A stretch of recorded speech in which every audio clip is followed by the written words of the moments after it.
I'm proud to tell you that this video is going to be brought to you by G Fuel, and by using my affiliate link in the pinned comment and in the description box, you'll not only be helping support the channel since it's a affiliate link. I do get a small commission for each sale that's made, so I don't get anything unless you guys purchase it. However, you'll also be able to get some really cool anime themed merchandise as well as energy tubs and different energy formulas. I personally use G Fuel a lot, and when it comes to anime, there's a plethora of different anime to choose from. Dragon Ball Z, Naruto, My Hero Academia, Mobile Suit Gundam, Attack on Titan, and so many other series are available on the website in the form of energy formulas packed with all the vitamins that you need and just enough caffeine to get you going for your day. Right now, G Fuel is running a 25th anniversary campaign for Neopets. Step into the magical world of Neopets and celebrate 25 years of adventure, friendship, and fun with Neopets' 25th anniversary G Fuel Golden Berry Energy Tub. You are not going to be disappointed in the flavor with this one. Absolutely worth every penny for it. I mean, come on, it's called the Great Golden Slushy. Scoutmaster Jougan definitely approves of this one. Which, most importantly, this cannot be understated. Unlike a lot of energy products that are out there, there is no crash and there is zero sugar. Two really huge selling points of why I personally support G Fuel. In typical anime fashion, I am going to need you guys to send me your energy by clicking the affiliate link in the description and in the pinned comment. And when you do so, make sure to use my promo code KAGE to get yourself a discount. Yo, what's going on, everybody? It's your boy Naruto Explain here, bringing you guys another breaking news update coming out of the Comic-Con that's going on over in France, where the Naruto series creator Masashi Kishimoto and Boruto illustrator Mikio Ikemoto are both at currently. This being Kishimoto's first Comic-Con in 9 years and Ikemoto's first in 6 years. And the eye that was at the center of the debate for so much of the last 8 years of the existence of Boruto has finally been addressed, whether or not it's, as Western fans like to say, that magical word that is law, canon, which is the mythical, magical, masterful Muska eye known as the Jougan. As you probably know from being part of the fandom, you are either a Jouganist who took up their arms and they're beating their chest saying that the Jougan was canon, and they broke down all these different reasons for why the eye was canon, or you were team it's a filler eye that's only in the anime and Boruto's eye is a byakugan. Fake news. Go watch Boruto's anime. Well, in the second day of the interviews that we have a follow-up from the confirmation of Boruto's story being confirmed by Kishimoto. It's a collaboration. He writes the draft. Ikemoto has input into the revision stage, and then they go through and modify the story before it goes into the inking phase. Hence why things like code was not killed the way that Kishimoto wanted to, and other ideas that Ikemoto had were placed into the story. Gotta throw that in there because people are selectively clipping out parts of a whole statement to push an agenda, which yesterday's video went into extreme detail on what was actually said. But now we have information right from Kishimoto himself regarding the Jougan eye, because Kishimoto was directly asked about Boruto's eye that we see in the flash forward sequence. The eye many fans debate was a byakugan. When asked to confirm that Boruto's eye was a byakugan during the day 2 interview, the questions, Kishimoto, he poured gasoline onto the fire and said, what certain fans don't want to hear, the eye is not a byakugan. He was asked specifically to say what the name of the eye was now. Since it's not a byakugan, the eye that Boruto activates at the end of the flash forward sequence, Kishimoto smiles and says that it's a mystery that cannot have an answer given to it at this present point in time, and he directly calls the eye a quote special eye before moving the conversation elsewhere, because obviously giving up any more information would have been a spoiler for future events of Boruto's manga. Now, this of course brings up a few major elephants that are in the room right now that they keep going back and forth over for the last few years, which is, hey, why does the eye look so different in the anime than it does in the manga? So here's the thing. Back when the manga first debuted in the spring of 2016, which, Jesus, I feel old now. Like I was fresh out of college at that point. The hot topic of debate when we were being forced to suffer through that god-awful recap of the Boruto movie in manga format, the debate topic was Boruto's eye, because nobody at the time could peg down what exactly it was. Some fans, they were convinced it was a Tensegan.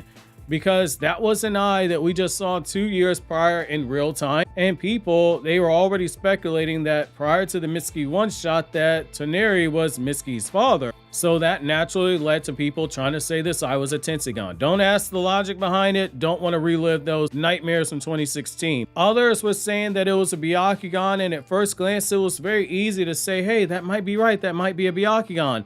Boruto was half Hyuga. Kishimoto had said a couple years before Boruto started, back in 2014, that he knew he messed up big time by not giving Boruto and Himawari a byakugan, because newsflash, the byakugan was something that every Hyuga in the series, they were always born with. There was no awakening the byakugan eye prior to Naruto chapter 700 coming out, and he made the gaffe of not giving them the eye that they're supposed to have, and that's why he considered giving Naruto and Hinata a third child to fix the mistake, where said third child would have had a byakugan, until he ultimately decided against that by introducing a retcon to change the lore to have Himawari awaken her byakugan in the one-shot the day Naruto became Hokage, which I've explained that whole story in extensive detail in the video titled Why Naruto and Hinata Almost Had a Third Child. Kishimoto knows what the Jougan is, and we know for a fact he knows what it is, because despite what people will tell you on Twitter and Reddit and Facebook and TikTok, he literally worked on certain parts of Boruto's anime, specifically episodes 8 and 9,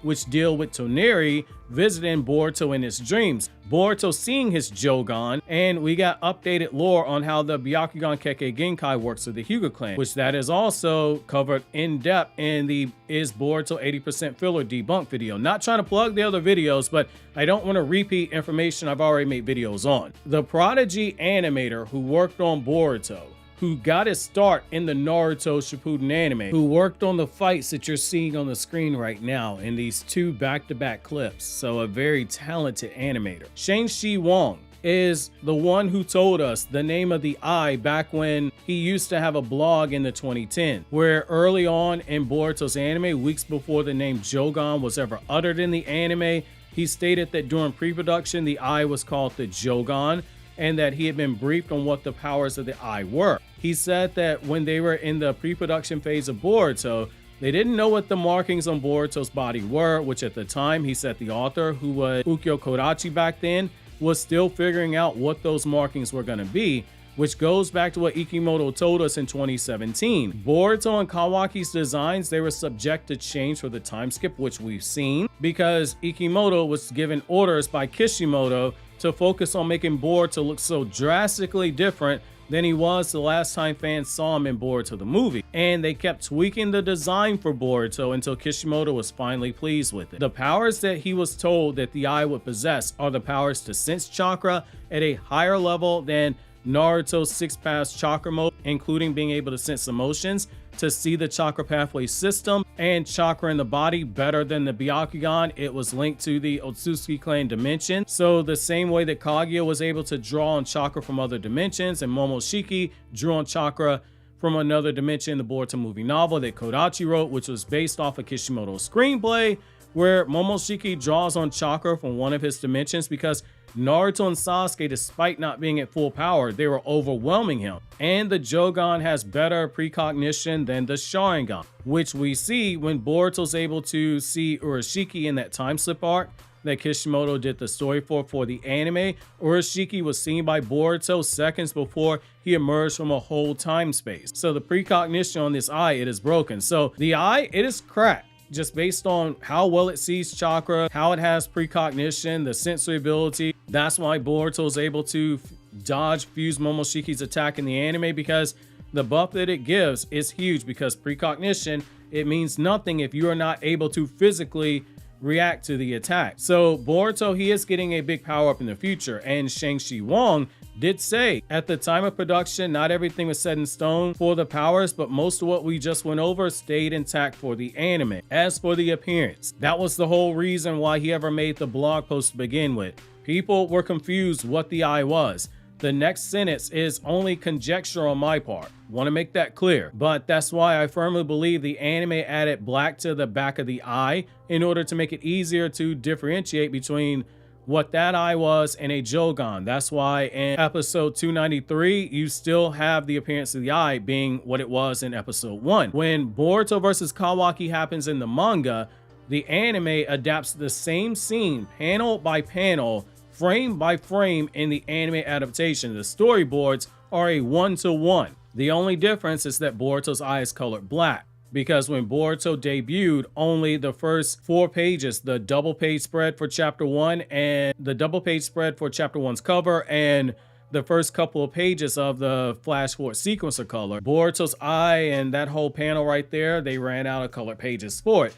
When you look at the eye that Boruto is shown keeping closed the whole time when he opens it, there are speed lines and sound effects and the word flash written around the eye to show that it is being activated, and Kawaki is shocked because it is an eye he's not seen before. If it was a byakugan, we'd know exactly how a byakugan looks.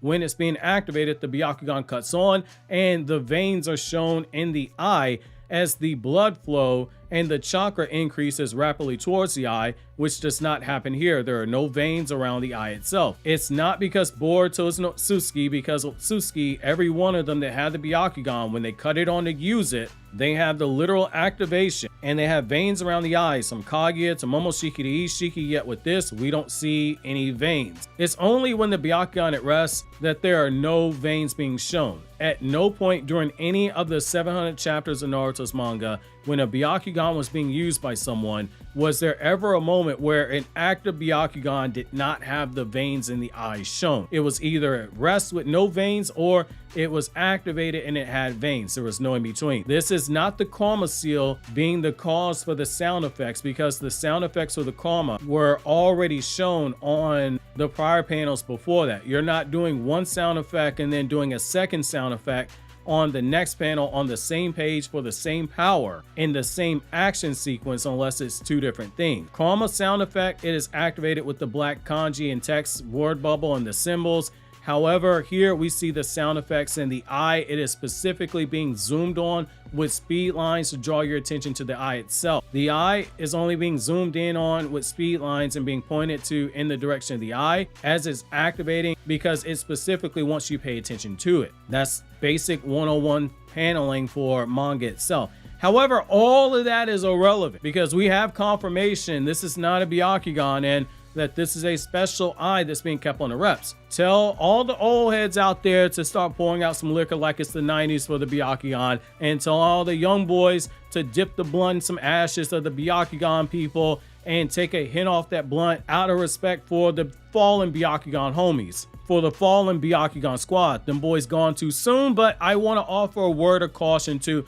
all the Jouganists that are out there dancing on the grave of the byakugan fandom, or those who might be taking a disrespectful piss on the grave of the said fandom we just mentioned. Pump the brakes, and I want you to heed the warning that I'm about to give you as a longtime reader of manga. Just as Ikemoto was very quick to change the designs for Boruto and Kawaki in the time skip, and just as Kishimoto was talked out of his original plans to have a bloodbath by killing a bunch of legacy Naruto characters, a Boruto character, and killing off Code prior to this, because again, it's a collaborative effort between Kishimoto and Ikemoto. Things can and things will be tweaked before we get to that final fated moment of Boruto versus Kawaki. We see the eye in full effect. I'm old enough to remember when Kishimoto was making promises back in the late 2000s before the war arc started, that we'd be getting a major story arc from Madara, who at the time was known as Toby because he was Obito, but we didn't know, and that there was a Kakashi connection to him. That ended up being the Obito Unmasked a couple years later in chapter 600. We were told Naruto's business with his father Minato wasn't done, and that we should pay close attention to Sasuke. And finally, we were told that Kishimoto had an arc plan for Sakura to cement her as the heroine and to explore her relationship with her parents, which that one obviously never happened. The story that he planned to use for the manga ended up getting turned into Naruto Shippuden Road to the Ninja. where Kishimoto was involved in the storyboards and was involved in the writing for that movie, because those were things that he was not allowed to put in the manga, because by that point Naruto's end date was already given. So he was on a schedule to wrap up the story in the 3 years following the production start of that movie. And that arc would have taken too long to put into manga format. That's why you have a collaboration process when you draw manga. And that's the first time he was ever involved in a Naruto movie. That's a big thing. Think of it like how Oda was involved in the storyboards and writing for One Piece Strong World and One Piece Red. And he just recently said he regretted not being able to give that Sakura story he planned for the manga, likely because Sakura is inspired by his wife in real life. But I say all that to say this, it's a warning. If the eye gets a redesign, do not be shocked. I am actually expecting it right now. Mikio Ikemoto used to have a Twitter before some ungrateful fans ran him off of Twitter. He said back in 2018 and in 2024 that he reads comments online. He doesn't care what people are saying, but he reads the comments. So chances are he's seen that there's a bunch of confusion about the eye itself, even though we know that the eye exists. Do not be shocked if there's a redesign for the eye that is done. Again, I am totally expecting it. Wish to learn more about what I was saying about with that whole Sakura point earlier? You want to click here on the left for the honest truth about Sakura Uchiha video, and over here on the right we got the Boruto chapter review for those of you guys who still haven't seen it just yet, because according to YouTube analytics there's about 40% of subscribers that have not checked out the video.